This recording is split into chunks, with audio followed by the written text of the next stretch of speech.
Assalamualaikum warahmatullahi wabarakatuh. Perkenalkan, nama saya Muhammad Ahmad Lauza dengan NIM F1F12029.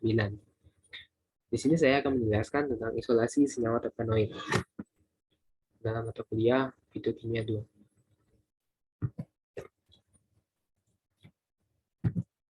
Selanjutnya masuk ke pembahasan terpenoid itu sendiri.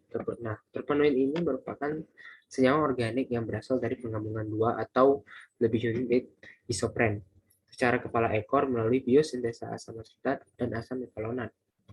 Strukturnya terdiri dari unit isoprena yang memiliki rumus molekul C5H8N, yang dimana N ini merupakan jumlah unit isopren terkait. Terpenoid ini merupakan senyawa kimia yang terdiri dari beberapa unit isopren. Kebanyakan terpenoid mempunyai struktur siklik dan mempunyai satu gugus fungsi atau lebih. Terpenoid ini umumnya larut dalam lemak dan terdapat dalam sitoplasma sel tumbuhan. Senyawa terpenoid terdiri atas beberapa kelompok, dan senyawa terpenoid ini adalah salah satu senyawa kimia bahan alam yang banyak digunakan sebagai obat-obatan. Dalam bidang medis itu sendiri. Peran terpenoid itu sendiri dari tumbuh-tumbuhan yang diketahui adalah menghambat pertumbuhan tumbuhan pesaingnya dan sebagai insektisida terhadap hewan tinggi. Untuk mengetahui lebih jelas tentang senyawa terpenoid ini, maka dibahas tentang tingkat ilmu terpenoid, klasifikasi dan fungsi terpenoid, biosintesa terpenoid, dan lain-lain. Sifat dan karakteristiknya. Sifat fisik. Yang pertama adalah sifat fisik. Itu dalam keadaan segar, terpenoid ini adalah cairan yang tidak berwarna. Tetapi jika teroksidasi, warna akan berubah menjadi gelap. Lalu dia berbentuk kristal.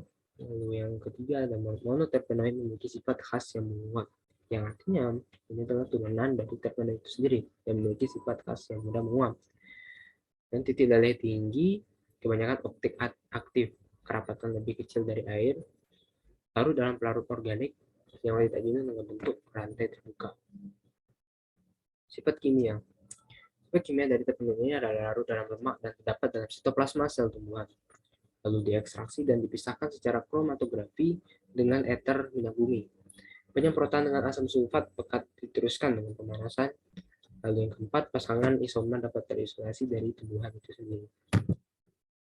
Fungsi terpenoid sudah dijelaskan tadi, yaitu sebagai pengatur tumbuhan, karotenoid untuk warna tumbuhan dan fotosintesis, dan juga untuk memberi bau dan warna khas, dan juga alat komunikasi dan pertahanan diri dari serangga, seperti yang telah dijelaskan tadi, lalu diimplikasikan sebagai hormon kelamin.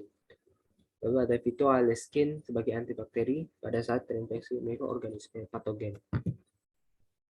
Dan ada pun penggolongan terpenoid atau disebut dengan penggolongan terpen yang berdasarkan jumlah atom. Jumlah atom 5 itu ada heteroterpen dengan sumber jarang. Itu ada jumlah atom 10. Kemudian itu disebut dengan monoterpen, kemudian minyak atsiri 15, sesquiterpen dan minyak atsiri juga sebagai sumbernya. Terus ada diterpen dengan jumlah atom 20 dengan sumber resin. Ada 25 jumlah atom sestereoterpen dengan sumber jarang, dan 30 triterpen dengan sumber damar. Kelompok tetraterpen dengan 10 karoten dengan sumbernya. Terus ada jumlah atom yang lebih dari 40, itu disebut dengan politerpen. Sumbernya adalah karet alam. Kita bahas satu persatu, yaitu hemiterpenoid. Hemiterpenoid ini adalah senyawa yang dibangun dari satu isoprena dan mempunyai 5 atom karbon. Senyawa hemiterpenoid ini jarang di dalam, namun dapat dijumpai. Monoterpenoid, senyawa yang dibangun dari 2 isopren dan mempunyai 10 atom karbon, merupakan komponen utama pada minyak atsiri. Lalu ada sesquiterpenoid, senyawa yang dibangun oleh 3 unit isopren dan mengandung 15 atom karbon. Seperti monoterpenoid, sesquiterpen terhadap berbagai komponen minyak atsiri yang tersusun uap dan berperan penting dalam memberi aroma pada buah dan bunga. Terus ada diterpenoid, itu terdiri dari 4 unit isopren dan mengandung 20 atom karbon. Karena titik didihnya yang tinggi, biasanya diterpenoid ini tidak ditemukan dalam minyak atsiri tumbuhan, meskipun beberapa diterpenoid yang titik didihnya rendah mungkin ada dalam minyak atsiri tersebut. Untuk isolasi, Dan senyawa terpenoid ada sebagai objeknya atau sampelnya yaitu daun eukaliptus. Dan eukaliptus ini yang telah dikeringkan dan dianginkan terus dipotong menjadi bagian kecil kemudian ditimbang sebanyak 500 gram. Nah, kemudian dimaserasi secara vaksinasi dengan 6 kali pengulangan menggunakan pelarut N-heksan, asetat, etanol 96% dan air. Filter yang diperoleh dipekatkan menggunakan dengan rotary. Isolat yang diperoleh ditimbang dan selanjutnya dilakukan uji fitokimia. Uji aktivitas antioksidan dengan metode perendaman radikal bebas, kromatografi kolom, serta identifikasi senyawa kimia dengan menggunakan instrumen kromatografi gas spektrometri massal atau GSM. Nah, pada saat contoh isolasi ini saya mengambil dari sebuah jurnal itu berdasarkan hasil ekstraksi yang dilakukan secara masing-masing diperoleh masing-masing persen rendaman dari berbagai isolat. Bahwa pada isolat etanol 96% dan etil asetat memiliki persen rendaman yang paling tinggi. Hal ini disebabkan karena adanya perbedaan kepolaran dari masing-masing pelarut itu sendiri atau pelarut yang digunakan dalam penelitian tersebut, di mana pada pelarut etanol 95% dan etil asetat memiliki sifat kepolaran polar sehingga diperoleh isolat dengan persen rendaman yang paling besar. Terus dari uji screening fitokimia ini dapat disimpulkan bahwa hasil uji pendahuluan yang dilakukan yaitu uji screening fitokimia dari berbagai isolat ekstrak dan eukaliptus itu berguna untuk mengetahui golongan metabolit sekunder yang terkandung dalam ekstrak N-heksan, asetat, etanol 96% dan air daun eukaliptus itu sendiri. Dan ada juga uji aktivitas antioksidan metode perendaman radikal bebas. Hasil uji aktivitas antioksidan ini itu menggunakan kromatografi kolom 1 dan kromatografi kolom 2.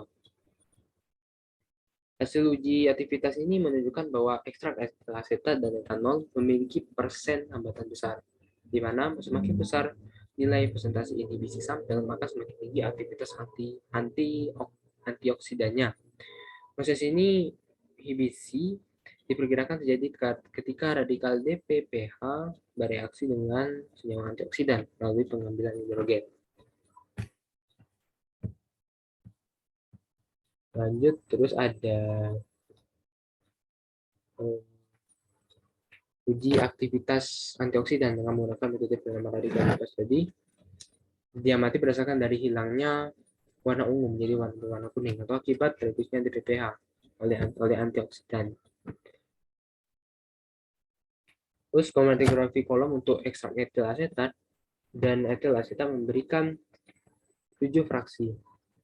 Hasil uji terhadap 7 fraksi ini hasil menunjukkan bahwa memberikan persen hambatan yang paling tinggi, sehingga dilanjutkan dengan kromatografi kolom heksan etil asetat 10:1, 2:1 dan menghasilkan 2 fraksi.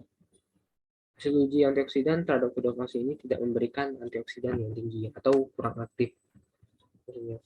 Dan dapat disimpulkan bahwa hasil isolasi pemurnian dan identifikasi senyawa kimia dalam isolat etil asetat pada tumbuhan atau daun eukaliptus ini adalah turunan dari terpenoid dengan nama senyawa 6-10-14 trimetil 2 pentadekanon. Tapi dari hasil uji aktivitas antioksidan, kromatografi kolom 2 menghasilkan persen inhibisi yang kurang aktif. Seperti itu. Terima kasih.